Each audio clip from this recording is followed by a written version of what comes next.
Good morning. Hello সবাইকে, কেমন আছো সবাই? আশা করি সবাই খুব ভালো আছো। আমিও খুব ভালো আছি। ঘড়ির কাঁটা দেখো 10টা 20 হয়ে গেছে। আর আজকে একটু তাড়াহুড়োর মধ্যেই আছি। সকাল সকাল আজ হলো শনিবার, মাম্মামকে নিয়ে যাওয়ার আছে এক জায়গায়, একদম নতুন জায়গায়। তো এদিকে দেখো ঘরে পুরো জামা কাপড় মেলা, কারণ বাইরের অবস্থা একদমই ভালো না। এই বৃষ্টি আসছে, এই রোদ্দুর, এরকম করেই কেটে যাচ্ছে কয়েকটা মাস। আর ভীষণ ঠান্ডা পড়েছে। সকাল সকাল উঠে একদম পুরো ঘরের কাজকর্ম সব কিছু কমপ্লিট করে ফেলেছি, পরিষ্কার করে ফেলেছি ঘর দুয়ার। আর আমি নিজেও একটুখানি ফ্রেশ হয়ে নিয়েছি।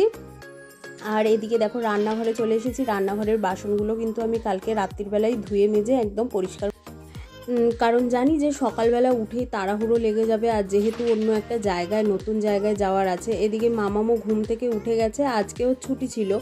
আর ও উঠে গেছে, ও এবার ফ্রেশ হবে। দেখো ঠান্ডায় কীরকম করছে। আর এই দেখো ডিমার্ট থেকে এই রকম নতুন দুটো সাদা সাদা কাপ এনেছি। এই সাদা কাপগুলো দেখতেও যেমন ভালো লাগে, সেরকম না এই সাদা কাপে দেখবে লিকার চা মানে খেতেও ভালো লাগে। আর লিকার চাটা যখন ঢালা হয় তখন কিন্তু সেটাও দেখতে ভালো লাগে। তাই জন্য দুজনের জন্য দুটো কাপ নিয়ে চলে এসেছি। ভীষণ সুন্দর লাগে, তো পছন্দ হলো, নিয়ে চলে এসেছি। আর এদিকে মামামের দুধ ভিজিয়ে রেখেছি, মানে বরফ হয়েছিল তো, একটু জলে দিয়ে রাখলে না তাড়াতাড়ি গলে যায়। তো এখানে দেখো চায়ের জল বসিয়ে দিয়েছি, একদম ঝটপট ঝটপট কাজ করতে হবে। আর এদিকে চায়ের জল ফুটেও গেছে, এখন এতে চা পাতা দেওয়া হয়ে গেলেই হয়ে যাবে চা। এই যে লিকার চা করতে তো বেশি টাইম আর লাগে না। তো চা হয়ে গেছে, চলো চাটা ঢেলে নিই। আর ঢালার পরে দেখো কাপ দুটো এত সুন্দর লাগে দেখতে, দেখতে পেয়েছো কি সুন্দর। আসলে কি হয়েছে, কাপগুলো আমাদের দুজনের ভেঙে গেছে। তো ছোট ছোট কাপে, মানে লোক আসলে যেই কাপে চা দেওয়া হয় সেই কাপে চা, মানে ছোট কাপে আমার তো হয়ে যায়। কিন্তু আমি তো একবেলাই চা খাই, মানে যদি সকালবেলা খাই তাহলে বিকেলবেলা খাই না, আর যদি সকালবেলা না খাই তাহলে বিকেলবেলা একটু চা খাই। কিন্তু স্বপনের ওইটুকু কাপে নাকি পোষায় না, তাই জন্য ডিমার্টে গেছিলাম ঘরের জিনিসপত্র আনতে। আর কাপ দুটো তাই নিয়ে এসেছি পছন্দ মতো। আর এদিকে দেখো মামামকে একটুখানি মধু ঢেলে দিয়েছি, মধু খেলো সকালবেলা। আর এই মধুটা তো জানোই, একদম অরিজিনাল মধু, বাড়ি থেকে নিয়ে এসেছিলাম আগের বার। আর এদিকে একটুখানি ম্যাগি বানাবো, আর কালকে ঘুগনি করেছিলাম, ঘুগনিটা একটুখানি গরম করব, ঘুগনি দিয়ে আমি একটু মুড়ি খেয়ে নেবো। আর ম্যাগিটা বানাচ্ছি, মামাম আর স্বপন দুজনে মিলে খেয়ে বেরোবে। এদিকে ওর দুধও হয়ে গেছে, মামাম যদি ম্যাগি খেতে চায় তো খাবে, নাহলে টিফিন বক্সে করে নিয়ে যাব। আর এদিকে বিছানা এলোমেলো হয়ে রয়েছে, ঝট করে গুছিয়ে নিয়েছি। আর ফটাফট বললামই তো কাজ করতে হবে। এদিকে আমার ওদিকের কাজ করতে করতে এখানে ম্যাগিটাও পুরো একদম পুরো রেডি হয়ে গেছে। একটুখানি পেঁয়াজ দিয়েছি, এর মধ্যে সবজি টবজি কিচ্ছু দিইনি, একটু পেঁয়াজ দিয়ে একটু ডিম দিয়ে করে ফেলেছি। চলো এবার ঝটপট করে চান ঠান করে বেরোই।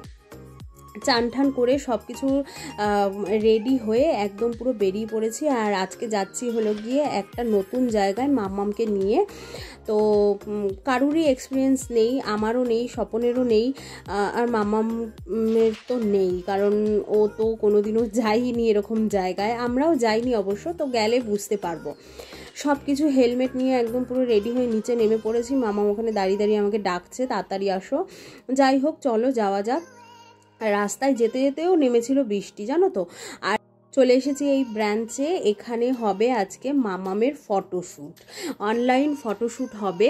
মানে এই দেখো এখানে যেমন আছে ইউটিউব, তারপরে অ্যামাজন, ফ্লিপকার্ট, মিশো, এইসবের জন্য ফটোশ্যুট হবে। তো এখানে গেছিলাম ভেতরে, মানে এইটুকু জায়গায় যে আমরা বসেছিলাম এখানেই ফোনটা অ্যালাউ আছে, ভেতরে নিয়ে যাওয়ার অ্যালাউ নেই। যাই হোক ফটোশ্যুট করে একদম পুরো বাড়ি চলে এসেছি খাবার দাবার নিয়ে। আর অনেক লেট হয়ে গেছে, 3:30 বেজে গেছে। তাই ভাবলাম যে আর গিয়ে কখন রান্না করব, তাই জন্য বাড়ি চলে এসেছি একদম পুরো। এদিকে মামামুকে কিন্তু দুখানা ড্রেস, মানে আমি এই ড্রেসটা পরিয়ে নিয়ে গেছিলাম, এটা পরে শ্যুট হয়েছে, ওদেরও একটা ড্রেস পরিয়ে শ্যুট হয়েছে।